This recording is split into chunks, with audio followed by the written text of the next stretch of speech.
If you want to make reels that feel more polished, more personal, and more story-driven without having to talk directly to camera, voiceover reels are the format you have to learn. Our voiceover videos have helped us bring in thousands of followers and hundreds of thousands of views. They let you take B-roll clips, layer your voice on top, and turn simple footage into a story, a lesson, a recap, or behind-the-scenes moment. So in this video, I'll show you step-by-step how to plan, script, record, and edit a voiceover reel people want to watch, and we'll cover mistakes people make that make their voiceover videos get scrolled right on past.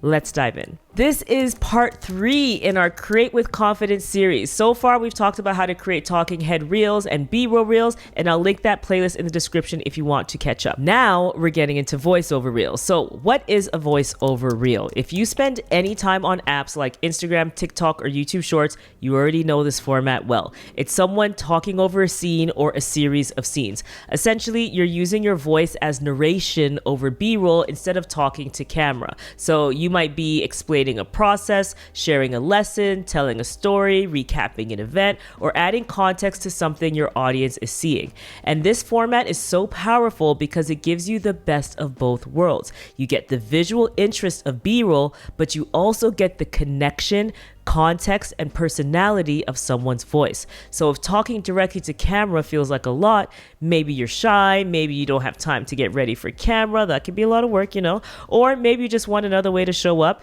this is such a good format to have in your strategy. The key thing to remember with voiceovers is that the footage supports the message more than anything. Sometimes the footage matches exactly what you're saying, and sometimes the footage is there more to create a feeling, set the scene, or keep people watching. So let's break down the two main types of voiceover reels. The first type is footage first voiceovers. So that's when the footage directly matches what you're saying. This is great for event recaps, launch recaps, step-by-step process videos, client work, product creation, or travel or day in the life content. This is one we do quite often with clients, and just recently Meta invited us to their performance summit in California. So in order to really take people behind the scenes, we created a voiceover reel for it. So we did it by capturing footage throughout the day, taking notes, and delivering it as a scripted voiceover. We'll get into the top scripting methods we recommend in the next section, but essentially you capture the footage first, edit the sequence, and then write a voiceover script that explains what's happening.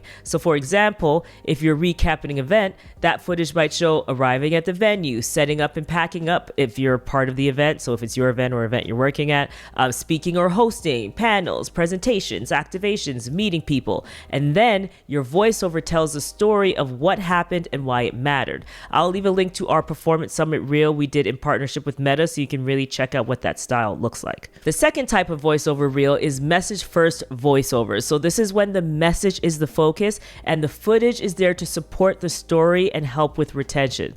This is a very popular format, probably the one you'll see even most. It's the format we use for things like our non-negotiable series on Instagram, which is actually what I was mentioning earlier when I said we've had voiceover videos bring us thousands of aligned followers. The footage in this type of reel doesn't need to match every single word or technically any word. B-roll is more complementary than the main focus. It just needs to make sense with the feeling or the topic. So if you're talking about doing hard things as a mindset or fitness coach, the footage might be waking up early, hitting a 5 a.m. alarm, going for a run, making a really healthy meal, sitting down to work. And if you're creative, talking about the inspiration behind a product you're making, the footage might be sketching, painting, editing or designing, preparing materials, packaging the final product, and you're speaking just over that while you're doing those actions. So again, it doesn't need to be literal for every second, it just needs to support the narrative. I'll leave a link to our non-negotiable reel as an example of a message first voiceover so you can see what that looks like in full. Both are incredibly effective. One is more convenient, the message first reel, because in the end, you can continue to stack and stack footage and then just leverage it whenever you want to complement something you're saying as part of a voiceover script. And it doesn't require you then to shoot something new every single time that you want to make that reel. Now that we've talked about the types of voiceover reels, let's talk about how to create a voiceover reel. So we're going to go step by step through this. Step 1 is to know what story you want to tell. So start by choosing your topic. You want to ask yourself, What is the one message I want someone to take away from this reel? Not 5 ideas, just a clear takeaway. So your voiceover might be a lesson, a recap, a behind the scenes story, a process, a personal insight, or a quick educational tip. The clearer your message is, the easier every other step will become. So really lock and dial that in. This is why I love to capture just thoughts in the Notes app. So whenever I'm ready to script something, I just have a bunch of ideas ready to go, which I actually end up bringing into Notion, but the first capture happens in the Notes app. Once you're clear on what you want your message to be, step 2 is to decide if it's going to be a footage first or message first voiceover reel. If it's an event, a launch, a process, or something you need to capture ahead of time, it's probably going to be a footage first reel. That means you'll want to make a shot list before you film. This is where our B-roll guide will really help because it walks you through how to plan the clips you need before you start shooting. So I will link that for you below. It's our 7-step guide. If the reel is more about the message, like a lesson, an opinion, or a story, it's probably message first. In that case, you can write the script first and then gather footage that fits the feeling or the narrative by pulling from your existing content library or by creating new B-roll you can use for other videos too. In the end, I can't emphasize enough the value of creating B-roll footage because you can use them in voiceovers over and over and over again. You can use them in B-roll only reels with text overlays, which I talked about in the last video in this series. And then you can also use them in talking head videos to keep them engaging. B-roll content, that footage, is so valuable to creating engaging content and to creating less work for yourself. You're helping your future self out and your future content planning out when you create B-roll footage, so I cannot recommend this enough. Then the next step is to write your voiceover script. And when I say script, I don't necessarily mean you have to write every single word. There are really 2 ways to script a reel. So the first is a full script where you write out exactly what you're going to say word for word. That's how we do it. It makes it easy to keep timing and pace and make sure we're super clear and concise, especially as educators who are teaching something. So if you're explaining a process, teaching, or you want the video to feel tight and specific, this is a preferred option in our opinion. The second is a rough outline where you map out your key points but give yourself room to speak a little bit more naturally. This works really well when you're explaining more of a thought or you want the reel to feel more conversational. But either way, before you record, no matter what, you're going to want to know these 3 things: your hook, your main point, and your C to A, your call to action. The hook gets people interested so that you can get them to stop and watch. The middle is where you keep people watching by explaining the idea or the tip or the story or sharing whatever point you're sharing. And the CTA gives people a clear next step after they watch the reel. Now, the structure you use in the middle depends on the kind of reel you're making. There are 2 main structures we teach our clients and members. That is a teaching reel and storytelling reel. So a teaching reel is for when your audience needs to understand something. So if you're explaining a tip, a step-by-step process, a mistake, a framework, or a point of view, that's usually a teaching reel. For that, we recommend our watch through framework. So hook, explain, illustrate, apply. You hook them, you explain why the idea matters, you illustrate it with an example, a story, or a visual, and then you show them how to apply it. A storytelling reel is for when your audience needs to notice, feel, or appreciate something. This works really well for creative work like behind the scenes moments, thought exploration, or just overall a story you want to share and connect with your audience on. And our recommended structure for that is tension, shift, resolution. So something was happening, something changed, and something came from that change.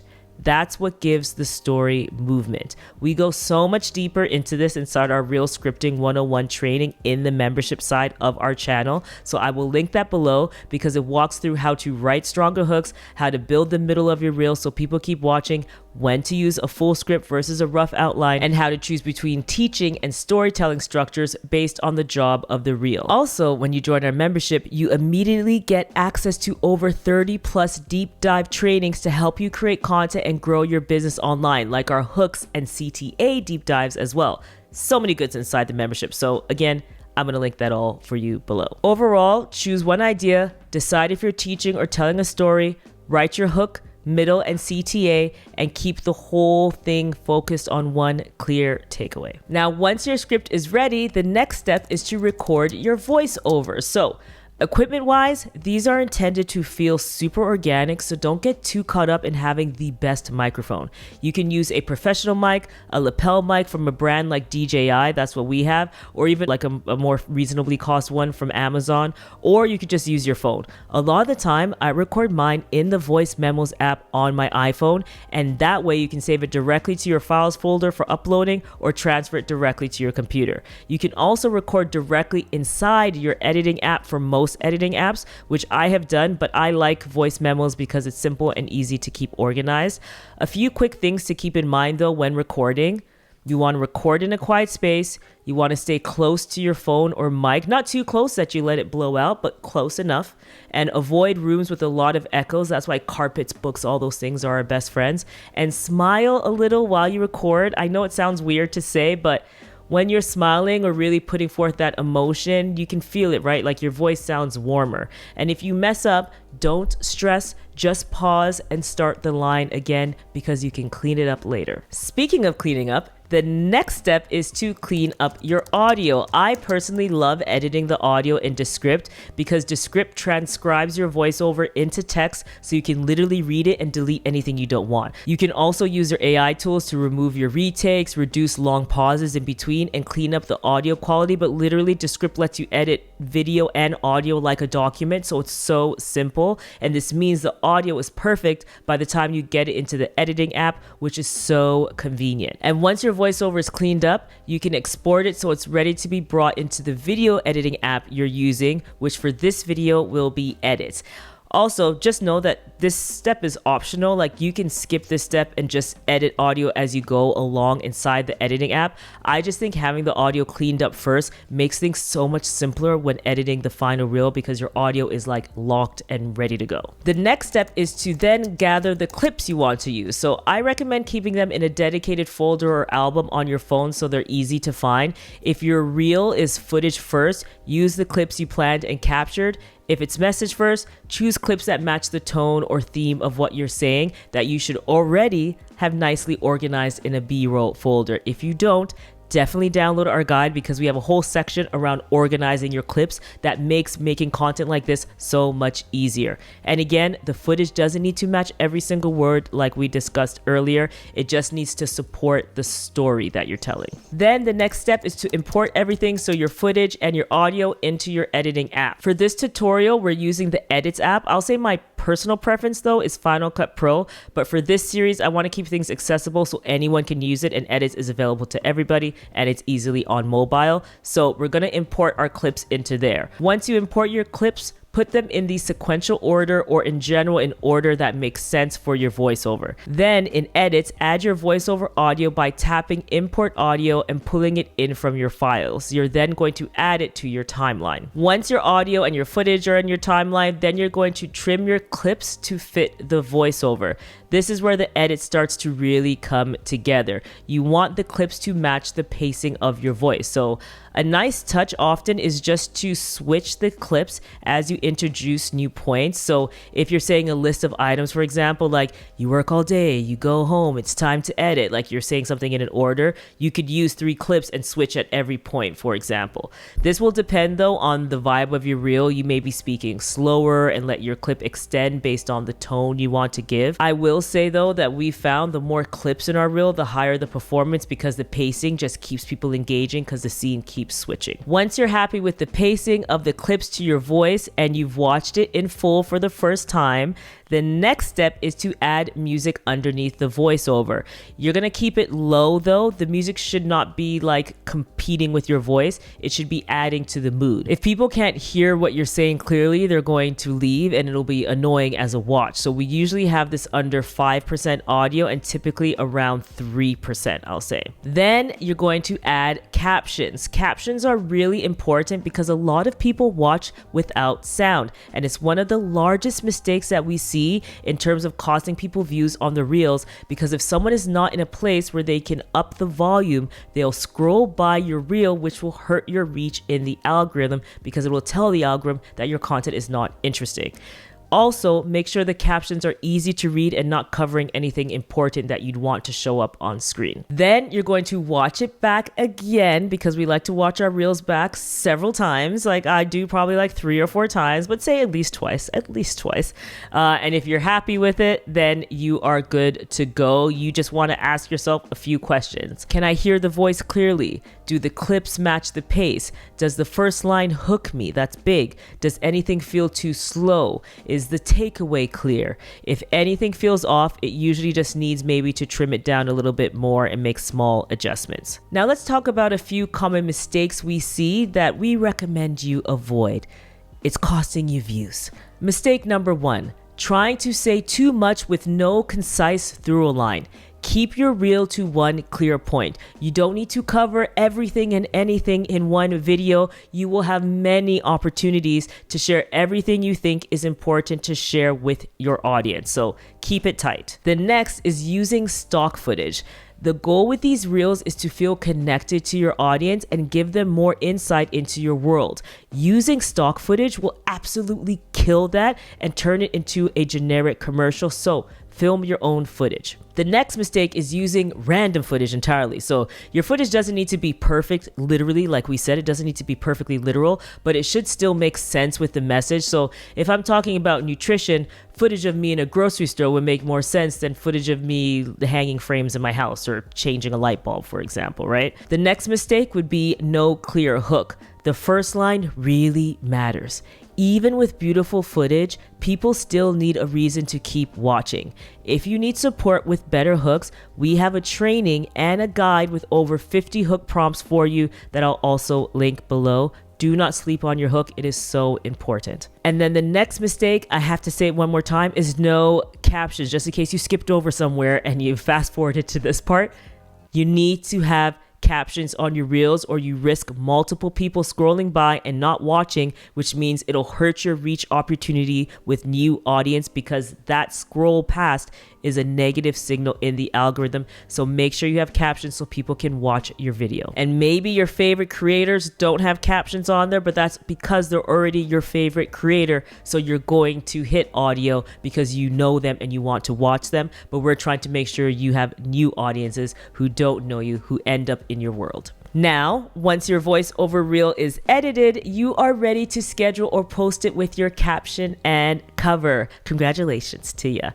Voiceover reels are such a strong format because they let you combine your ideas with your visuals, and you don't have to be on camera the whole time. It's so convenient. And then your audience still gets to hear your voice, your perspective, and the way you think, which is what builds trust. And trust is so important for what all of us are doing in our businesses. Once you've edited your reel, if you'd like us to review it so you get that second opinion, that's exactly what we do inside our membership channel that I mentioned earlier. So check it out below if you'd like us to review your reel. It's one of my favorite things to do. Members also are able to DM us their content in between sessions, in between live Q&As and all of that jazz. So definitely check that out below if that's something that you think you would get a ton of value from. Now, once you understand talking head reels, B-roll reels, and voiceover reels, the next step is learning how to create carousels that people actually want to swipe through and save. That is exactly what we'll cover in the next video in this series. So make sure you're subscribed so you don't miss that one. And if you haven't watched part 1 and 2,